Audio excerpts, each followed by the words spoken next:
Today, we're announcing the new iPad, and it is amazing. We've taken it to a whole new level, and we are redefining the category that Apple created with the original iPad.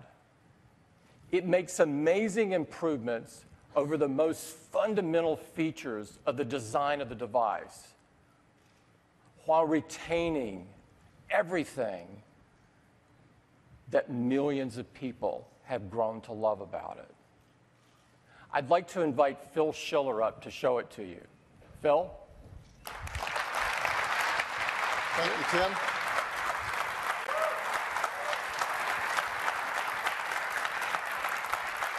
Well, good morning, everyone. Did you want to know about the new iPad?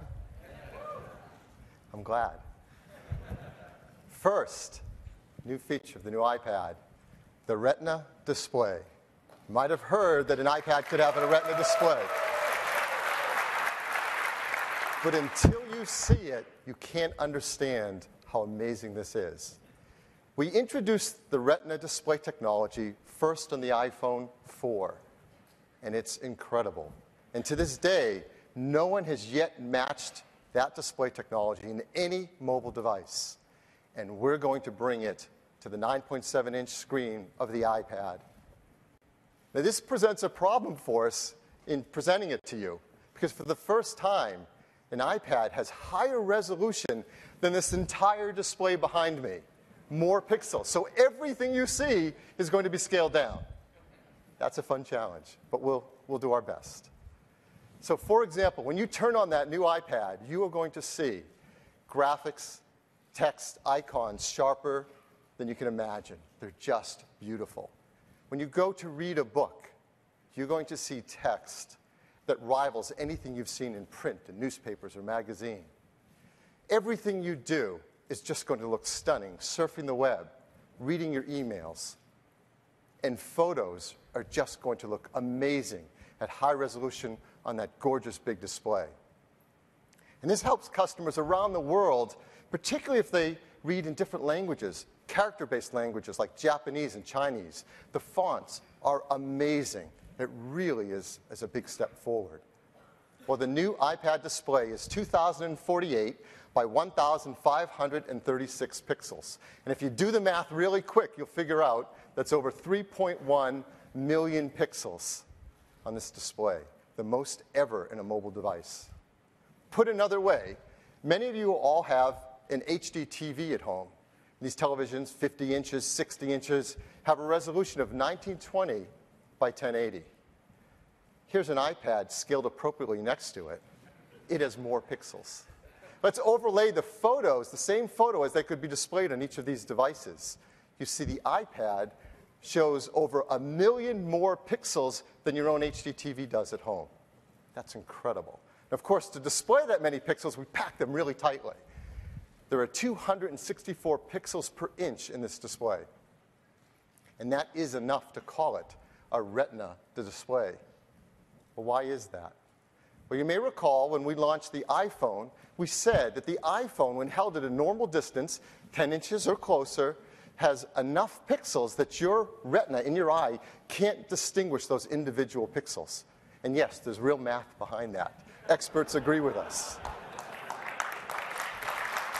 Well, the same is true of the new iPad. When you hold it at a normal distance, in this case 15 inches or even closer, your retina in your eye cannot discern those individual pixels.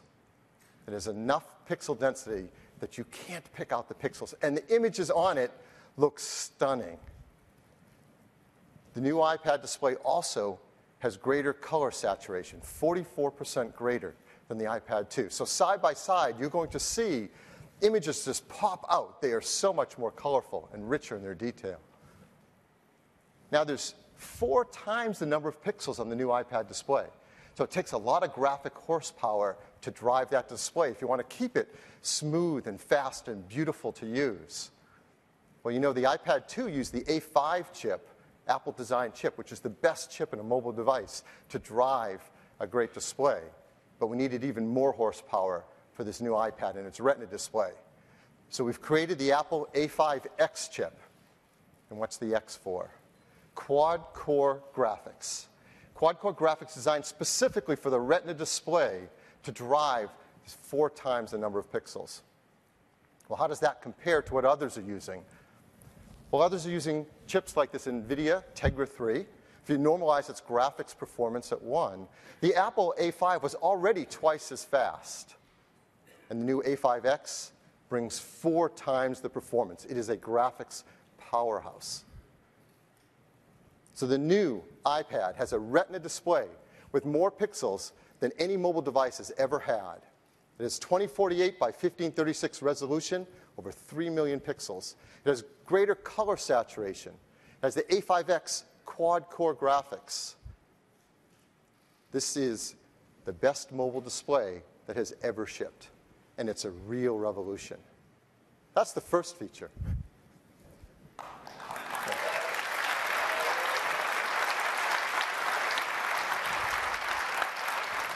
The second feature, an iSight camera. Well, you know, on the front of our devices, we have a FaceTime camera.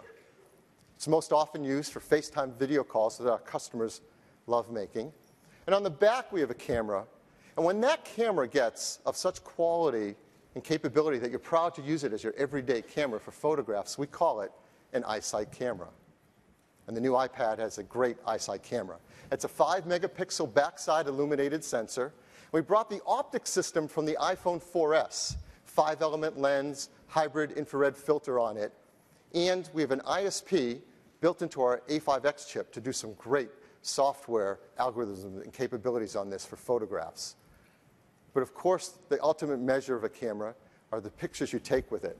So let me show you some pictures taken with this new iPad. The iPad has auto exposure, so it gets great exposure, great color. It has autofocus. It's incredible at the detail it picks up, and you see that lens can deliver great edge-to-edge sharpness and detail. It has auto face detection, so you can take individual or group shots. It knows just what to do.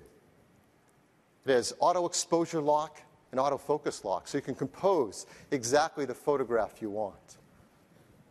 It is just a blast to use. That's Derby, world's largest dog. So it has a 5-megapixel iSight camera, advanced optics with an IR filter, autofocus, auto white balance, face detection, everything to deliver a great photo experience built into an iPad. Number 3, HD video recording, now a 1080p resolution. Full HD resolution, so wherever you are, you want to grab a video for work or play or school, you've got a great camera built in to do that with. Let me just play a very quick, typical home movie clip that you might grab with your iPad and its 1080p camera.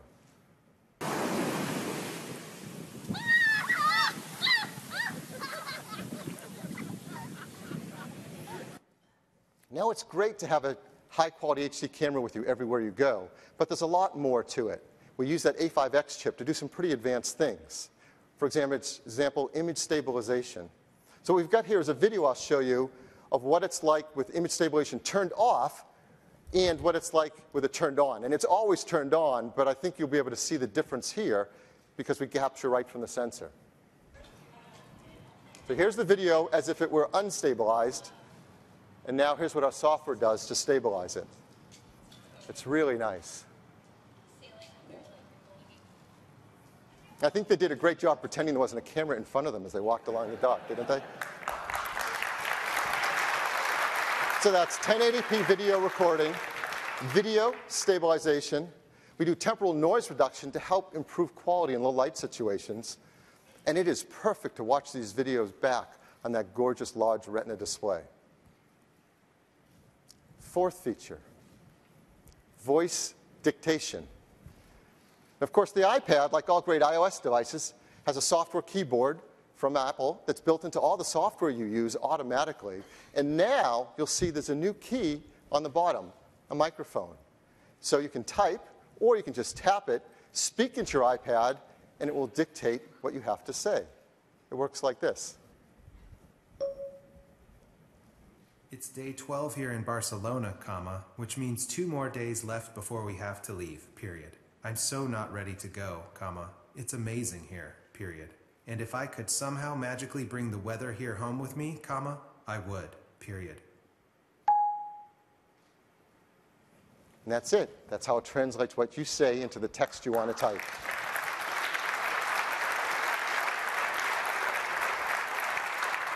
The new iPad supports English in US English, British English, Australian English, French, German, and of course now, Japanese. So that's voice dictation. The fifth feature, next generation wireless.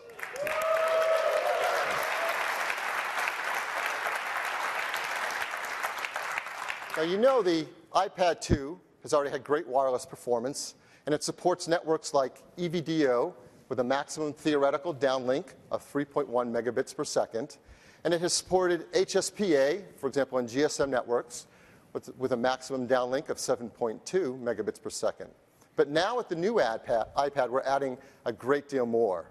We're adding HSPA Plus, with a maximum downlink of 21 megabits. And if you haven't heard about this, it's great. Dual carrier HSDPA, which we're starting to see show up in Europe, Australia, and other places around the world, with a maximum downlink of 42 megabits per second. And of course, topping it off, long-term evolution, or LTE, which is a maximum of 73 megabits per second downlink. So the performance is amazing, and you're going to love using it on these high-speed new networks. So let me give you a couple everyday examples of how you might use this. Here we have an HSPA network being used by the iPad on the left, and we have LTE being used by the one on the right. These are actually recorded, so I can play them back, and you can see them right here on the big screen. And it's a simple everyday task. I'm going to click on an email that has a bunch of embedded photos and see what happens. So here we go. We select the top new email message that came in. And on the right, you'll see the photo will come in faster on LTE. In fact, the next large photo will come in. And the next one, before even the first photo starts to show up on HSPA. So we're all done. We've got all 5 large photos on LTE, and we're still waiting for the second one on HSPA. So that's one example of the difference of using it in everyday tasks, simply the things we download, applications, music, emails. Here's a different kind of example. We all like to do great things like watch videos on our iPad, surf the web to sites like Vimeo, and watch HD, high-quality video. But if you don't have the high-speed bandwidth, the best thing to do is just let it buffer for a while and wait, and then hit play. But what if you could start to watch right away, because you could download the video faster than you can watch it in real time? So watch what happens. I'm going to hit play, and this is a great film, the Bird film from Andrew Zuckerman Studios. And on the right, on LTE, it starts playing right away. And you can see with the progress bar on the top, it is loading the video faster than we can watch it in real time. On the device on the left, which is on EVDO, or we could have used GSM as well there, it's buffering the video, waiting to save enough frames before it starts to play. That's what we've been used to. On the right is what we're going to start getting used to. It fundamentally changes how you experience things like video. So that's what it's like to use these high-speed new networks.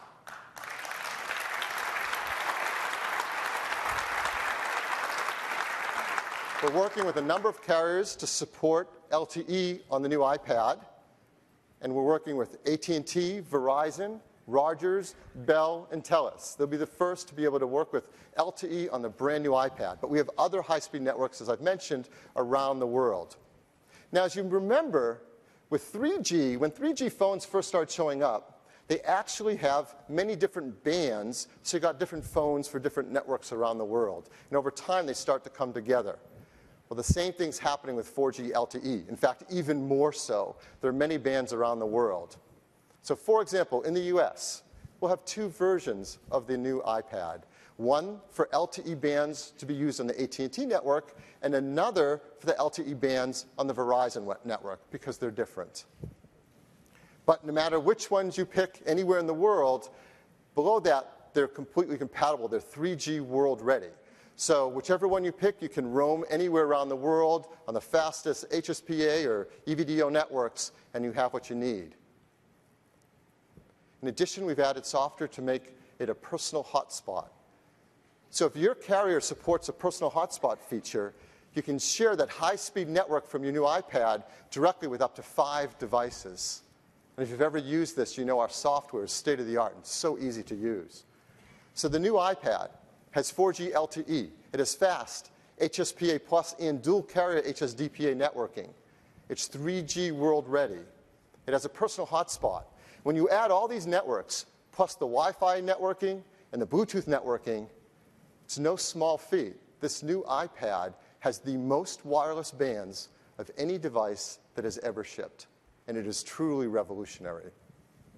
So the new iPad, it has a breakthrough display, a Retina display at 9.7 inches with over 3 million pixels. It has the A5X chip with quad-core graphics. It has a 5-megapixel iSight camera. It has 1080p video recording. It has voice dictation. And it has the most wireless bands ever in a device, capped off with 4G LTE. Now, you may be thinking, a lot of these technologies consume a fair amount of power. 4 times the number of pixels, quad-core graphics engine, LTE networking. So how did it do on battery life? Well, you may recall the iPad 2, we claim 10 hours of battery life for most of the things you do. And when you're on 3G networking for wireless web, 9 hours. Well, the new iPad delivers the same 10 hours of battery life for all the things you do.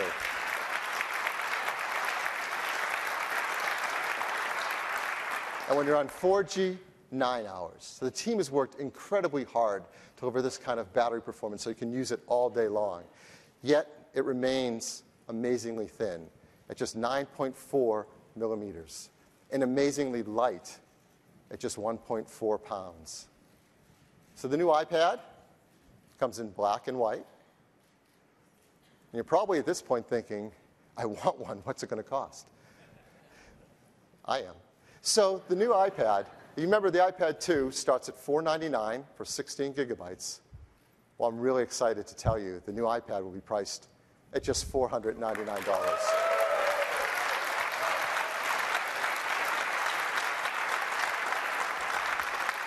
It comes in 3 storage capacities, 16, 32, and 64 gigabytes at $499, $599, and $699 for Wi-Fi models. And for Wi-Fi plus 4G, $629, $729, and $829, the same prices as the iPad 2 before it. And the new iPad will be available on March 16th. And just 1 week. And if you want one as badly as I do, you'll be happy to know that the pre-orders start today. So, on March 16th, the new iPad will be available in the US, Canada, UK, France, Germany, Switzerland, Japan, Hong Kong, Singapore, and Australia. A really big, fast start. But it doesn't stop there. 1 week later, we're adding 25 more countries. So we are going to have the fastest rollout we've ever had for a new device. Back to the software, because ultimately, this is going to be amazing when you turn it on. You're not going to believe how beautiful it looks. And the team has worked really hard to make all the software that comes on that iPad look gorgeous. So when you're surfing the web, Safari's been updated to take full advantage of that Retina display. When you're reading your emails, Mail's been updated to take full advantage of that Retina display. When you're using your photos, the Photo app has been fully updated to take advantage of all that amazing color and resolution. Everything's been updated. But as you remember with the iPhone 4, when it went to the Retina display, developers didn't have to do anything and their apps looked better, and we used scaling for the graphics and automatically sized the text, but they could do even more to make them better. So right out of the box, you'll start using your applications, you'll find they look great. Things are scaled up with the 4 times the number of pixels, and text, because of our text APIs and libraries, looks stunning. So everything will work great. But if the developer takes a little bit of time, just as they did with the iPhone, they can do things with their applications that are just mind-blowing, amazing, incredible, using that Retina display and the A5X chip. So we've asked a few developers just to spend a week and take a look at the new iPad and show us what they can do with it with all that amazing graphics horsepower. So we're going to bring up 3 demos to show you some really amazing stuff. The first is from Namco. Namco is a